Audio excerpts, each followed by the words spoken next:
Hello, hello, welcome back to the Pink Floyd Completion Project. Today we are taking a look at Nick Mason's Saucerful of Secrets live at the Roundhouse. As you can see, I'm back outside and still underneath my canopy. So yeah, I just couldn't make my video outside on Friday, or I guess for you Saturday, because it was raining and it was cold as fuck. Out here it's probably only like 40-something degrees, but it's a lot warmer than it was that day. At least it certainly feels like it. But this is Nick Mason's Saucerful of Secrets live at the Roundhouse. It's pretty good. It's pretty good. So Nick Mason had he decided that this band would not play anything of Pink Floyd if pretty much he decided it would exclusively play pre-Dark Side of the Moon stuff, which does mean that Metal is on the table and that Echoes is on the table, and his band has actually performed Echoes several times.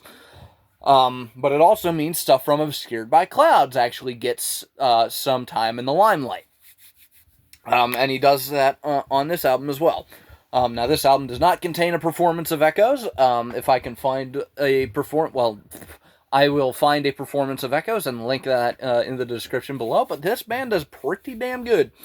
So it starts off with Interstellar Overdrive. This is about half the length of the Piper at the Gates of Dawn original. It doesn't go the full 9 minutes. It only goes about 5 minutes. But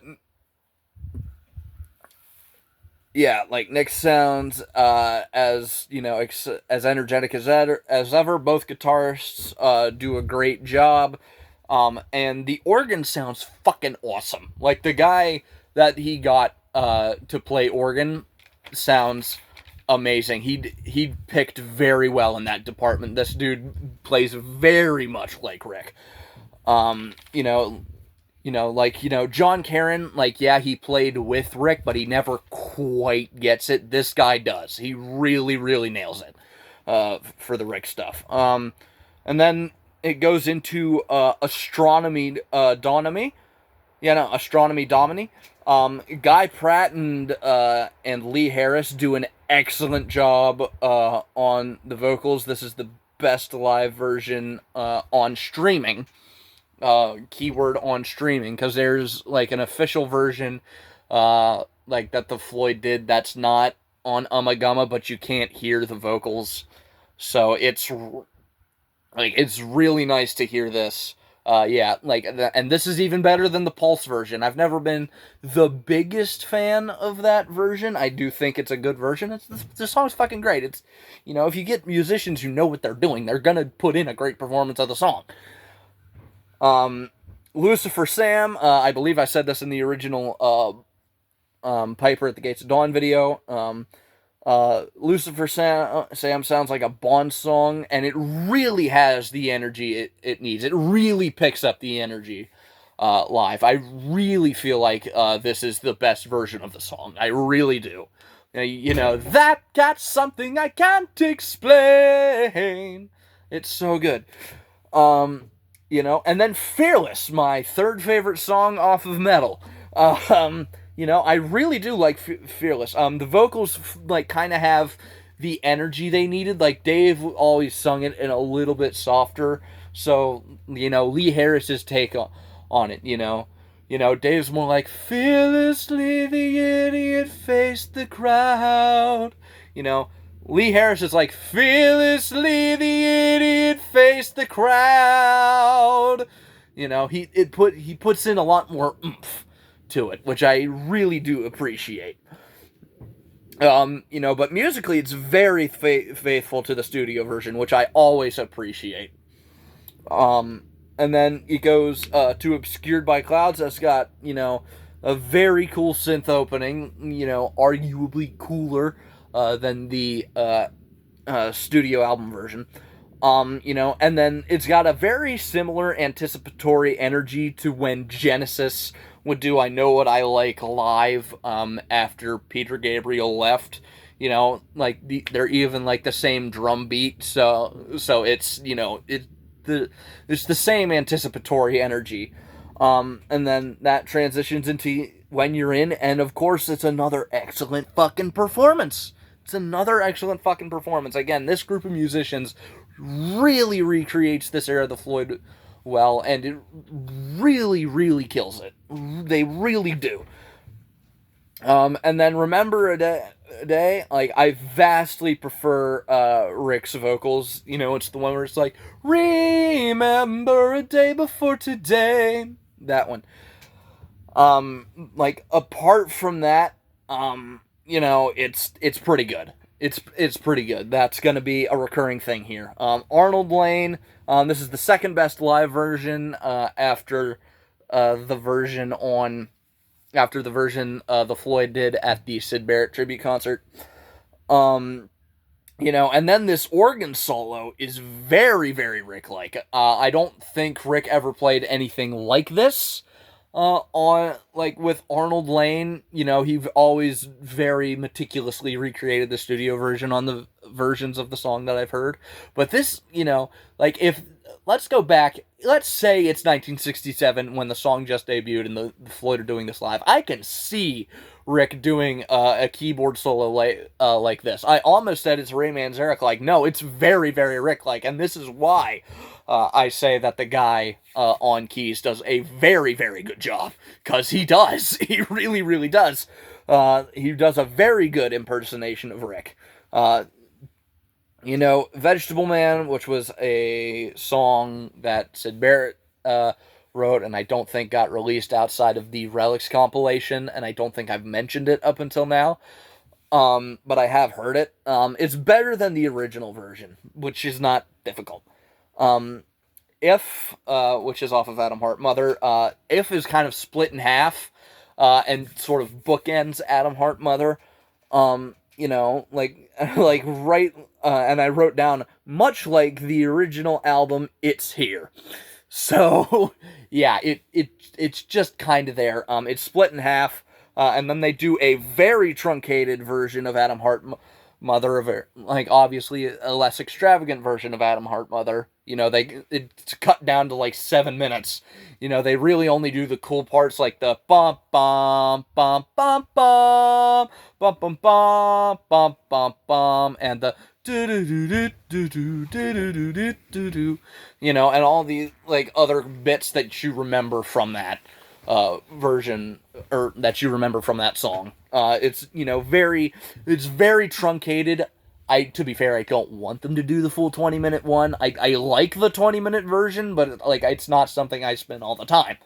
Obviously, I actually haven't spinned it since I listened to the album for the review of it. So, yeah, I haven't listened to it in a good 5 months, I want to say. At least 4 months. Yeah, and then there's a reprise of If. I say that. It's the second half, and it works surprisingly well as a bookend. It really does. And then it goes to the Nile song, you know, and then Guy Pratt does a great fucking job on vocals, and this is almost better than the original version. Almost. I couldn't quite bring myself to go, yeah, this is better than the original version. It's on par. It's on par. It's really, really good. You know, and I like the Nile song. It's one of the few good songs on More. But, yeah. Let's see. Yes, Green is the Color. It's here. Never really liked this one. This one never really clicked with me. And then Let There Be More Light. This is better than the original. Like, the way to make this perfect is to just, like, mix in Rick's vocal track, and boom, there you go. Like, I really like this song. It's awesome. Childhood's End. It's on par with the original. Set the Controls for the Heart of the Sun. It's a great performance of a great song that has no reason to be 12 minutes long. It's never had any reason to be 12 minutes long. The studio original has always been the best version for me. Roger Waters actually guested at a gig in 2019. No, in 2018. He showed up for a guest appearance to sing this song. So if I can if I can find that, I will link it in the description below. as well.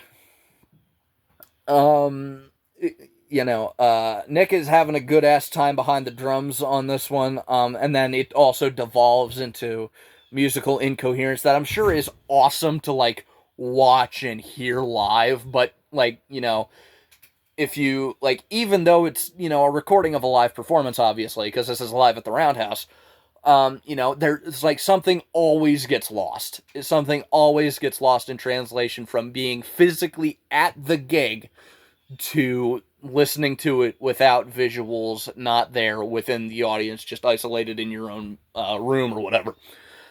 Something always gets lost there. So I guess that's why I don't really click with some of the musically incoherent sections of this version of the song. See Emily Play. It's a very faithful recreation of the original single for the most part. Bike, it's almost up tempo, and I felt very happy listening to it. I actually smiled when listening to it. It was weird. It was really weird, and I was like, oh, this is really cool. I like this. It's just one of those where you have to smile. And then one of these days, it's fucking one of these days. Like, it's kind of hard to find a shit version of that song, because it's fucking one of these days. I think the worst version of that song I've heard is on Roger Waters' live album that I reviewed on Friday last week, or I guess Saturday for you. I will link that in the description below if you didn't see it. God. Oh, God, that album's bad. But this version is fucking awesome of One of These Days. This version of One of These Days is awesome. Saucerful of Secrets, it's only about 75% of the length.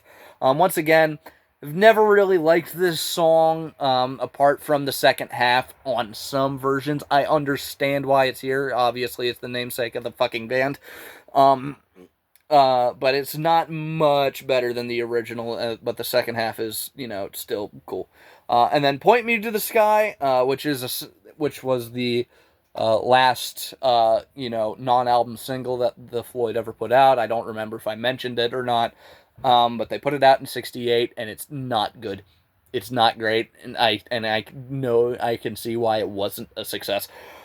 And this version is not much better.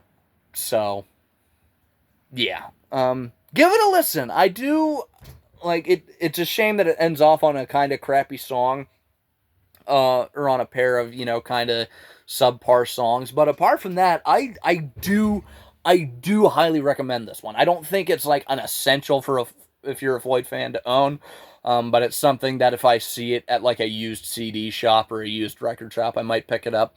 So I definitely recommend it. Give it a listen. It's on Spotify. It's, give it a listen. I think it's really good. If you're a fan of early Floyd stuff, if you're a fan of pre-Dark Side of the Moon Floyd stuff, really give it a listen, because I think you'll have a good time with this.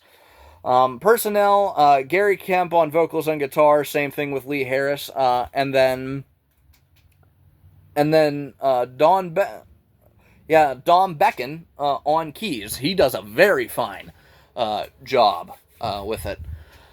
Yeah, again, highly recommend this. Definitely give it a listen. If you have enjoyed this video, please leave a like on it. If you have something to add, please do so in the comment section down below. If you want to continue along my musical journeys with me, please feel free to subscribe. If you want to hear me talk about something other than music, I have a podcast with two of my buddies called Dorkies. I will link the most recent episode of that in the description below.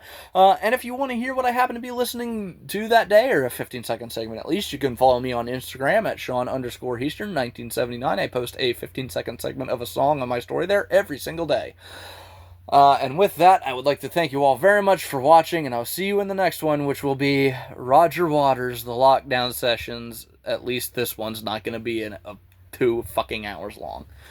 Bye-bye.